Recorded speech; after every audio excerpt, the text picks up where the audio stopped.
It's time to eat. What are you hungry for? Sit down and get ready to consume an abundance of fantasy football knowledge from Ross Tucker and John Daigle. Feed me now. I'm starving. On the Fantasy Feast Eatin' podcast.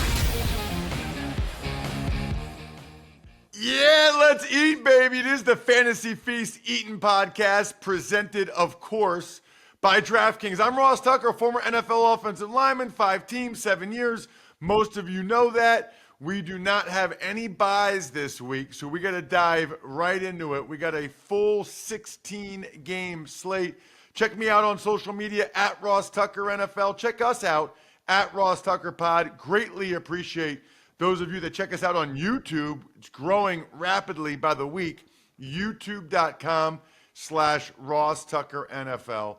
And how about for this episode, a little blast from the past. He's also one of the rock stars over at EstablishTheRun.com. He is the OG. He literally named this podcast the Fantasy Feast Podcast. That's pretty impressive. It's been around for a long time. Talking, of course, about the one, the only, Evan Silva. Make sure you check him out on social media at Evan Silva and use the code FEAST to get that discount over at his website, EstablishTheRun.com. Usually joins us once or twice a year on the show, but he's coming in pinch hitting today, which is amazing that you are here and talking about the Thanksgiving Day games. We'll start with that. Evan, great to see you. Great to have you. Bears and Lions. What do we need to know about? What's the fantasy relevant stuff in the Bears and Lions matchup on Thursday at noon? Well, we know that Caleb Williams has played a lot better in 2 games since Thomas Brown took over as the Bears play caller on offense. However, this is a pretty difficult matchup. The Lions have allowed the lowest quarterback rating against so far this season. They do have injuries in the secondary. It looks like Carlton Davis, their number 1 cornerback, is not going to play. Terrion Arnold, their number 2 cornerback, did not play last week. I like Caleb Williams as a contrarian play. If you're playing Thanksgiving only DFS this week, I probably would not start him in a season long. This game does have the highest total of all the Thanksgiving games, so we could see some points inside the Ford Field Dome. DeAndre Swift, he's got 16 or more touches in 8 straight games, so you are dealing with a guy who's going to get the ball. This is also a revenge game for DeAndre Swift. At receiver, my eyeball test on Keenan Allen, I don't think that he looks, I think he looks robotic and slow, but he's been getting the ball a lot in the 2 games since Thomas Brown took over as OC. Keenan Allen has 23 targets, most on the team. I think that DJ Moore has looked the best of the receivers lately, though. He went over 100 yards in the previous game. Again, injuries in the secondary for Detroit, so I think you can play DJ Moore with confidence. My favorite pairing with Caleb Williams on Thanksgiving only DFS is Cole Kmet, who in week 11 played 97% of the snaps. In week 12 played 100% of the snaps, had 7 catches. I think that they can have a nice hookup there for the Bears offense. Love it. All right, what about on the other side when the Lions have the ball? Obviously, they've been a machine, maybe not quite as much against the Colts last week. Yeah, I mean, the Colts just put up no real resistance. Only had didn't even score a touchdown. So the Lions kind of could do whatever they wanted. This is a revenge game for David Montgomery. If you heard Dan Campbell speak this week, David Montgomery's kind of dealing with a shoulder, but Dan Campbell was like, "There's no way that we're keeping David Montgomery out of the game against his former team, the team that let him go." And so I'm playing him with confidence, playing Jahmyr Gibbs with confidence. Jahmyr Gibbs has 17 touchdowns over his last 16 regular season games. Jared Goff has been steady. I'm a little concerned here. I mean, the strength of the Bears team is their pass defense. Looks like the Lions are not going to have Taylor Decker, their starting left tackle, and Amon-Ra St. Brown is banged up. So I'm lowering expectations for Jared Goff. My favorite sleeper on the Lions is Tim Patrick.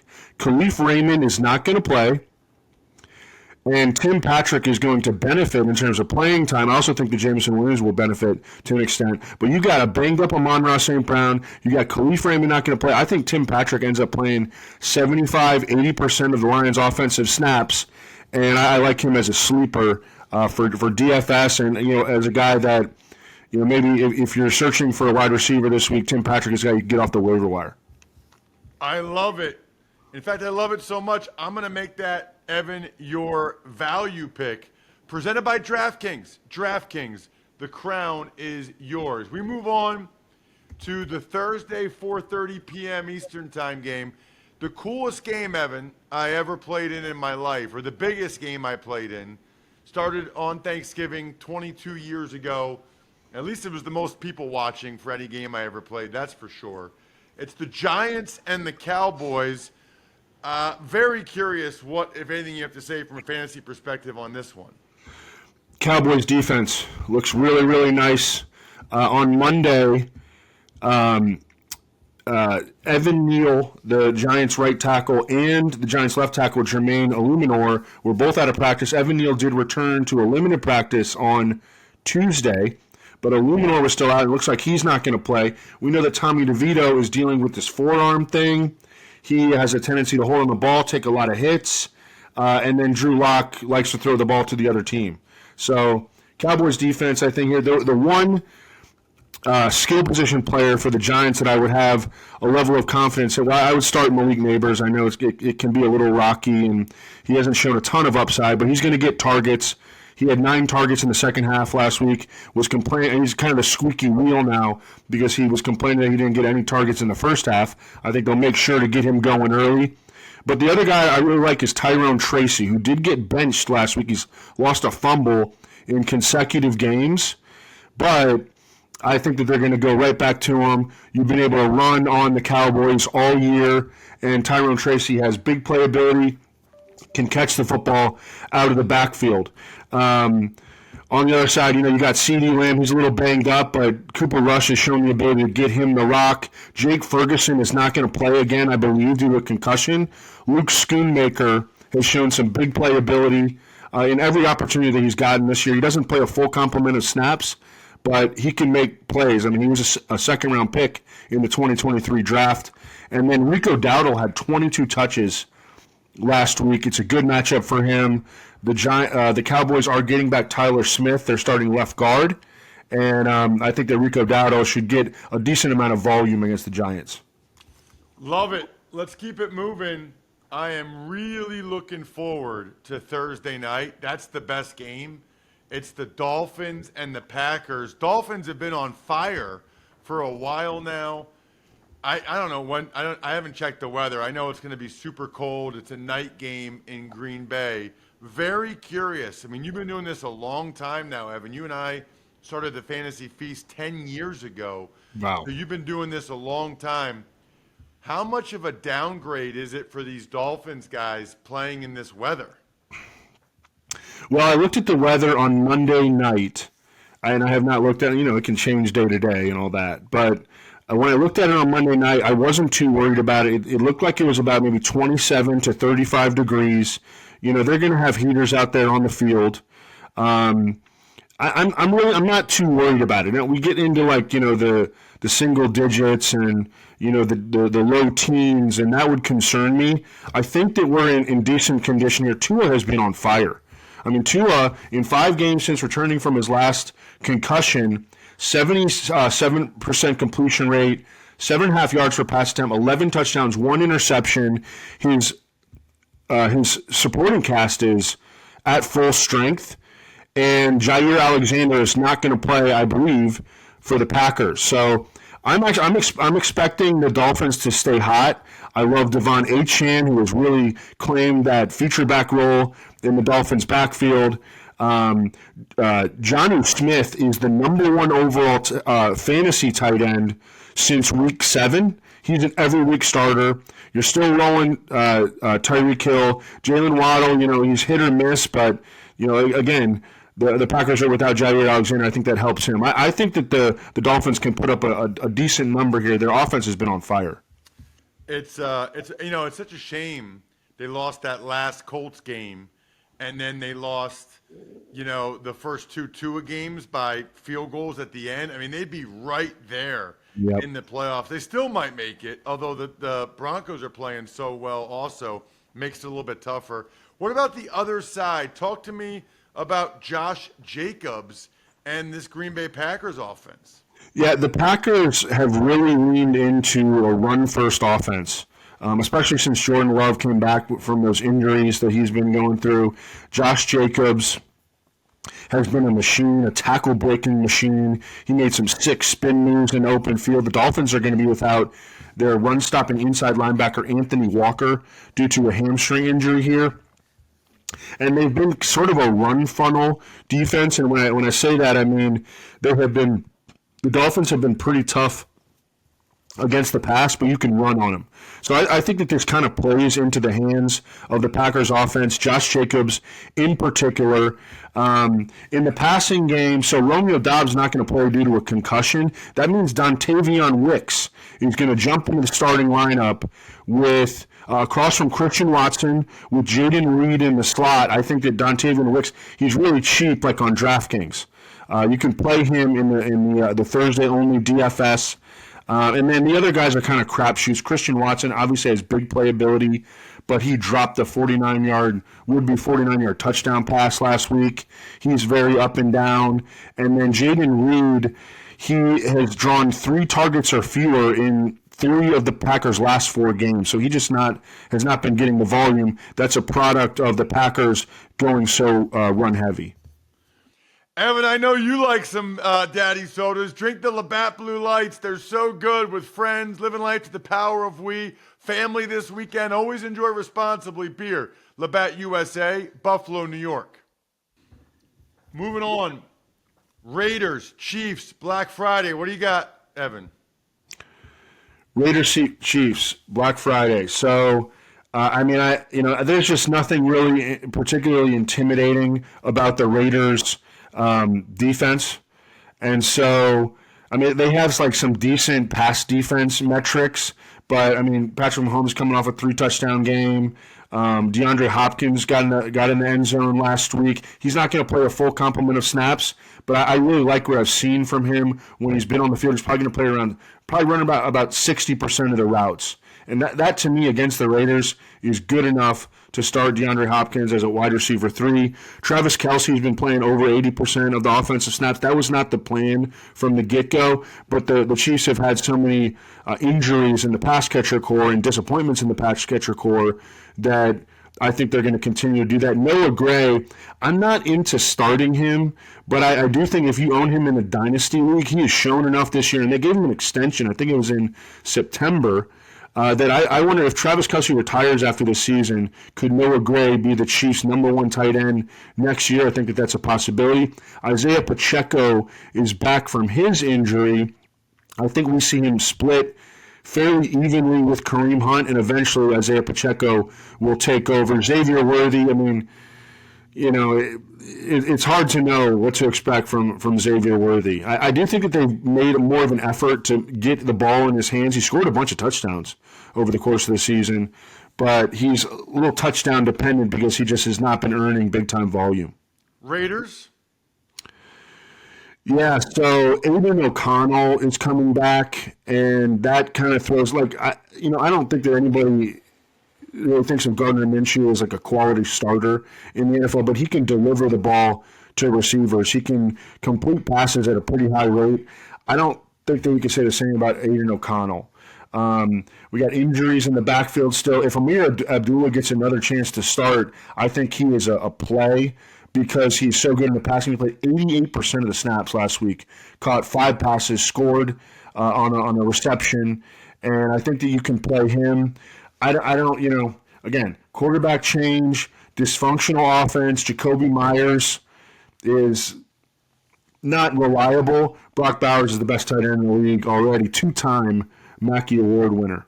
Love it. Chargers, Falcons. We get to the Sunday 1 o'clock slate. Chargers, Falcons. Yeah, so this is a kind of an interesting game because The Chargers are coming off of a Monday night game, and they are going to Atlanta for an early game on Sunday. So that kind of gives the Falcons a little bit of an advantage, I believe. The Chargers have played really good defense all year. The Chargers have allowed the fewest points in the NFL. But I think that the spot, like playing indoors, at home, coming off the bye, against this team on a short week, in a 1 p.m. Eastern time game, I think that bodes well for Kyle Pitts. Drake London, I think, is a confident start. I love Bijan Robinson here. Love Bijan Robinson. Tyler Algier in their last game, and it was game script dependent a little bit because the Falcons got blown out by Denver. But Tyler Algier only played 3 snaps, had 0 touches. I think this is a big Bijan Robinson game. We saw Derrick Henry and Justice Hill go off against the Chargers in their last game. And then on the other side, J.K. Dobbins is not going to play. And so that means I think this is a backfield to avoid, even against the Falcons. Like Gus Edwards, I think he looks washed up to me. He doesn't play in the passing game. Kamani Vidal has shown some things when he's gotten opportunities, but he hasn't had many of those. I don't think they trust him. And then Hassan Haskins is kind of like a big plotter, Jim Harbaugh's boy from Michigan. In the passing game for the Chargers, I think this is an eruption spot for Justin Herbert, who's played awesome football all year. The Falcons have allowed the highest completion rate in the NFL, the 7th highest quarterback rating in the NFL, and they are dead last in sacks. So I think we see Justin Herbert have a clean pocket. I think that Ladd McConkey is his clear-cut go-to guy. I think that if DJ Shark comes back this week, Quentin Johnston could lose playing time after a horrible Monday night game. And then I think that Will Dissly is a little bit of a sleeper at tight end. If you need a tight end guy on waivers, Will Dissly against Atlanta. Falcons? Yeah, I talked about them, Ross. Sorry, man. Sorry, I'm texting. I got a lot of stuff No, going. dude, I know. Steelers, Bengals. Steelers-Bengals. So, interdivision game. I think that when the Bengals are healthy, and they are it's interesting. The Steelers are coming off a mini bye because they played in that Thursday game, and then the Bengals are coming off an actual bye. So this is the healthiest that these teams have been in a little while. So we're looking at George Pickens, who's been a stud with Russell Wilson in there. We're looking at I want to see. I don't think we're playing Calvin Austin or Mike Williams, but I think that this is a game where Mike Williams could jump Calvin Austin with those few extra days of rest, could jump Calvin Austin and jump into that number 2 receiver role, but he has not been there yet. Pat Freiermuth had a nice Thursday night game. He has still been out-targeted by Darnell Washington with Russell Wilson at quarterback. So I don't think you can rely on Pat Freiermuth. Najee Harris and Jaylen Warren, this has turned into a 50-50 split.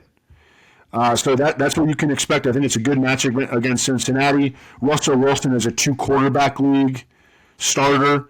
And then for the Bengals, whenever the Bengals are healthy, their offense can compete with anybody. T. Higgins is ready to roll. Jamar Chase leads the NFL in receiving yards. Chase Brown over his last 3 games, averaging 27 touches per game. And you can see it when they play. Like, everything clears out for T. Higgins and Jamar Chase, and Chase Brown is just wide open in the middle of the field. All he has to do is beat a linebacker, and he's ripping off 20-yard gains in the passing game. I think that Mike Gesicki is a little bit interesting here because the Bengals are going to have to lean on their off. I think they're going to score against the Steelers. Teams generally do not score against the Steelers. I think the Bengals, when they're at 100%, they can score against the Steelers. Mike Gesicki, I think he could. He's a touchdown or bust streamer at tight end. Got it. I don't know what to make of the whole deal where Washington's getting more targets than Gesicki. Than Freiermuth. Freiermuth is like a good receiving tight end. Washington reminds me. Remember Eric Green back in the day? Yes. Washington reminds me of that. I know he's been. I think it's mainly because of the bootlegs. It seems like all the bootlegs go to Washington because of the routes they have him run, and Russell Wilson just flips it to him as opposed to Freiermuth. That's interesting. I mean, Arthur Smith has always kind of done weird stuff with tight ends. And, he'll reward a guy if Darnell Washington is like blocking out the sun, which is what he can do. Then, I think he'll reward a guy with a couple targets here and there. And Pat Freiermuth, he's the better receiving tight end. Arthur Smith, I don't know. Arthur Smith is kind of like a different breed. Let's get to the Texans and the Jaguars. I was on the Texans call, Evan, against the Titans on Sunday. I don't know what's going on there. Mixon's been so good, and yet in that game, man, they really were able to slow him down. They did a terrific job, the Titans did. Those D tackles, Evan, for the Titans, yeah. Simmons and Tavondre Sweat. Tavondre Sweat is impressive. Couldn't really run it. And then as Greg Cosell said on today's Ross Tucker Football Podcast, Stroud's a little bit off. And before I was thinking, okay, well, they don't have Diggs, and Nico Collins is hurt. Then it was like, okay, the O-line's been struggling. No, he's just missing some throws now. Yeah, I worry that he's maybe developed some bad habits from all of those factors that you mentioned that have been working against him. With that said, this is a get-right defense. The Jaguars are a get-right defense. They're bottom 5 in the NFL in sacks. They have allowed the second highest completion rate in the NFL. They've allowed the highest or the most yards per pass attempt in the NFL and the highest quarterback rating in the NFL. So I think that if C.J. Stroud is going to bust out of it, and Nico is healthy, he's had touchdowns called back in back-to-back games. I think Nico looks great. I think he looks 100%. I think that this in DFS, this is a Stroud to Nico Collins game. And I think we can, with the exception of Tank Dell, who's been up and down, but he played 84% of the snaps last week, is most of the season. I think we could look at those three guys, and we're definitely starting Joe Mixon. I know, as you mentioned, there's a really tough matchup against Tavondre Sweat and Jeffrey Simmons, as you mentioned, and it was a mismatch against the Texans' offensive line. I don't think this is going to be a mismatch. Joe Mixon, C.J. Stroud, Nico Collins, Tank Dell, we're starting all those guys. My friends at Smirnoff know there's no I in football. It's a we thing. Best enjoyed together. Good drinks, good folks. Smirnoff's the world's #1 vodka, an official vodka partner of the NFL. And we got the holidays coming up. More opportunities to watch football and make delicious Smirnoff cocktails. Thanksgiving, Black Friday, Christmas. Smirnoff and the NFL are with you every step of the way. Make sure to drink responsibly. Take a minute. Make a plan. Never drive impaired. Please drink responsibly. Smirnoff #21 vodka, distilled from grain, 40% alcohol by volume. The Smirnoff Company, New York, New York. Please do not share with anyone under legal drinking age. Smirnoff, we do game days. On the other side, the Jaguars. This is an interesting one, Evan, because we think it's Trevor Lawrence. Doug Peterson said they made some changes on the coaching staff, but he's not telling us what they are. So we don't really know what that means in terms of maybe he's calling plays instead of Press Taylor. We're not sure what that means. Yeah, and the Jaguars' offensive line has struggled all year. The Texans are #2 in the league in sacks. They can really get after you up front, especially with Will Anderson back healthy. I think it's a rough spot for the Jaguars in general. Christian Kirk is out. Gabe Davis is out. Brian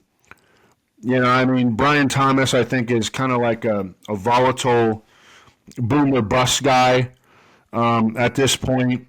Evan Ingram, he gets 5 catches every time that Trevor Lawrence starts, so you can play him.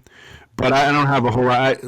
My score prediction for this game is Texans 30, Jaguars 17. I don't think we see a ton of points from the Jags. Tank Bigsby should be back from his ankle injury, but he's going to split with Travis Etienne, and that kind of cancels those guys out. Not a great matchup for the backfield either against Houston.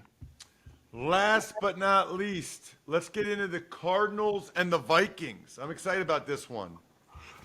Yeah, interesting game because you have the Cardinals offense, which was rolling, went on their bye, came out of it, and got just absolutely shut down by Seattle's defense. And I think that Seattle's defense deserves a lot of credit. They have played awesome defense over their last 3 games. I think that Mike McDonald has really figured it out there.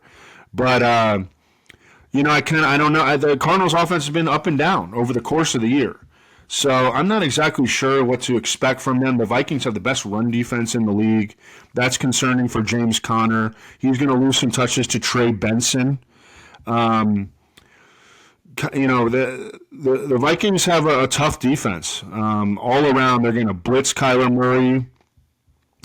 I think that Trey McBride is the locked-in guy, another Mackey Award winner. The Vikings just placed Ivan Pace, their middle linebacker, on injured reserve with a hamstring injury. I think that could benefit Trey McBride to an extent.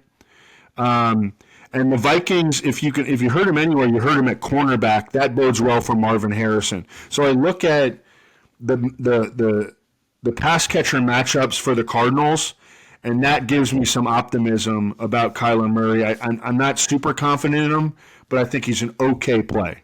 Vikings. So we saw last week, the Bears obviously sold out to take away Justin Jefferson.